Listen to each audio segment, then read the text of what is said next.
Cuts to vital services could cause are Jack Wisniewski, a University of Chicago grad student, the Reverend Robert Bushy from the Central Illinois Organizing Project and National People's Action, and Art Angelita Tanner, a child care provider. Jack?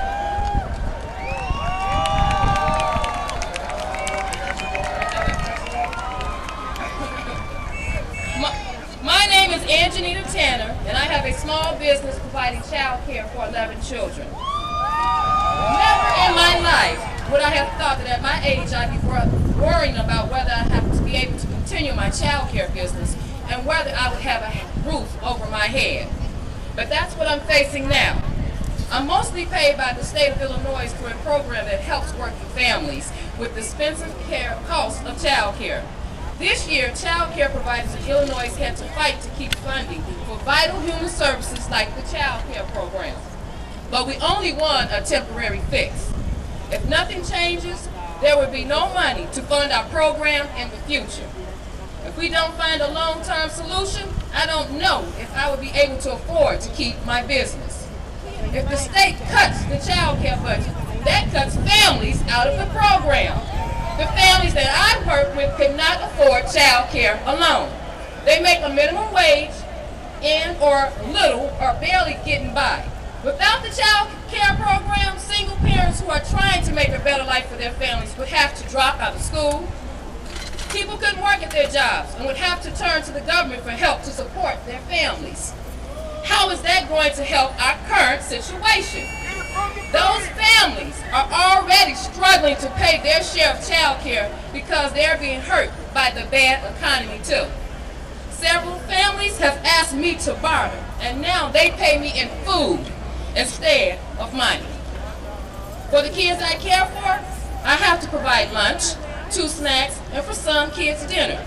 So sometimes it's fine and dandy that I get food, but I need more than food. I still have to pay my bills, and I can't pay them. My mortgage is behind, and it's starting to be a big problem. I called my bank for help because they sent a letter that's saying if you have problems, they would gladly help you. But that's all a game. When I called, they said we should be like everyone else and pay our bills. Our country wouldn't be in this situation if everyone is able to pay their bills. No one wants to lose their job or their home. America's bailed out the banks, but the banks aren't bailing out the people.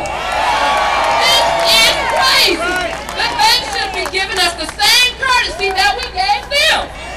And the banks could help with state budget shortfalls, but they choose not. As part of the banking industry bailout, the federal government is lending money to banks at a special interest rate that could be as low as 0.5%. If they would just lend money at the rate to the state governments that are struggling, we could continue to fund the programs that people depend on, like the child care program. In Illinois, taxpayers will save about $45 million in interest payments. Imagine how we could improve the economy with that $45 million if we weren't giving it to the banks.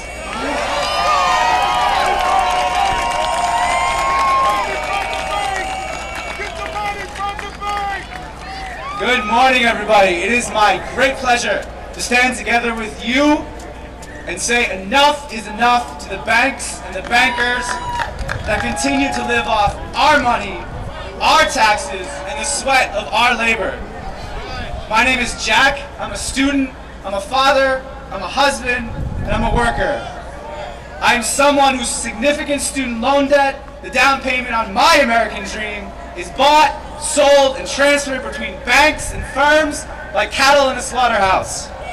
I'm someone who is among the many students who show up to class bleary-eyed from comforting a sick child all night or working late into the night on schoolwork because I have to work during the day to pay for my loans. I am someone who is among the many students whose loan debt colors their decisions about whether to follow the call of our community and work in service to others, or finding a job that pays enough to pay off the interest on my student loans.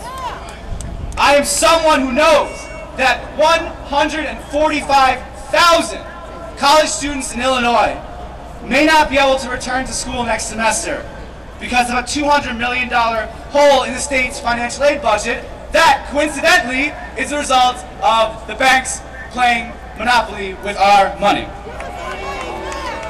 But you know who I'm not?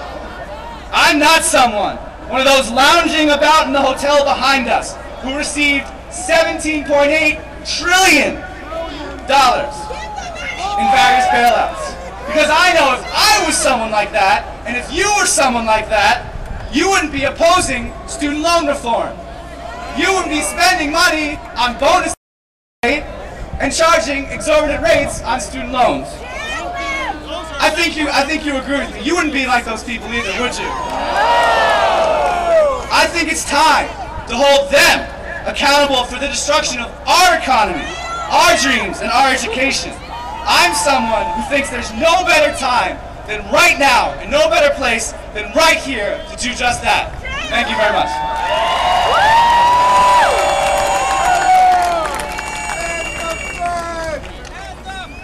I am the Reverend Robert Bushy from Central Illinois, from Decatur, Illinois, representing the Central Illinois Organizing Project and National People's Action. This is the third day that I've stood on this corner to bring a message to the American Banking Association to stop using our money, the money that we loan to them, against us.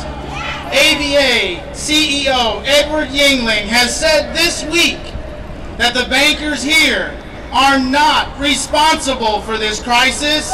He has said they didn't participate in the subprime culture of business in America. Well, we have a message for the American Bankers Association and for their CEO.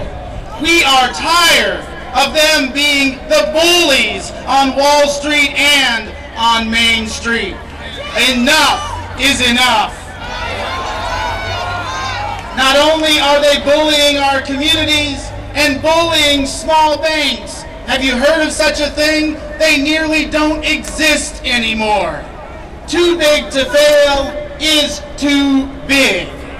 Bust up big banks. The ABA is taking our money to lobby against us. They're lobbying against the American dream. They lobbied to stop mortgage foreclosure legislation that would have helped millions of citizens in our country to save their homes in the Save the American Dream Act that they called cram down legislation. They used their bully pulpit, and they're using it again to try to stop the Consumer Financial Protection Agency, the agency that will protect you and me and my family, your families, from the fraud and the abuses of the financial system in our country, and that is not acceptable. So we are here today, together, brothers and sisters, people from labor and faith and unions. We are here today to say enough is enough. We are here today to reclaim our democracy. We are here today to hold banks accountable for their mess and to ask them to clean up their own mess. And we are here today to demand of our congressional leaders, whose side are they on? Are they on the side of the people, or are they on the side of greed? Whose side are you on? Go home. Ask your congressman. No, don't ask. Tell your congressman or woman, you need to be on our side. Thank you.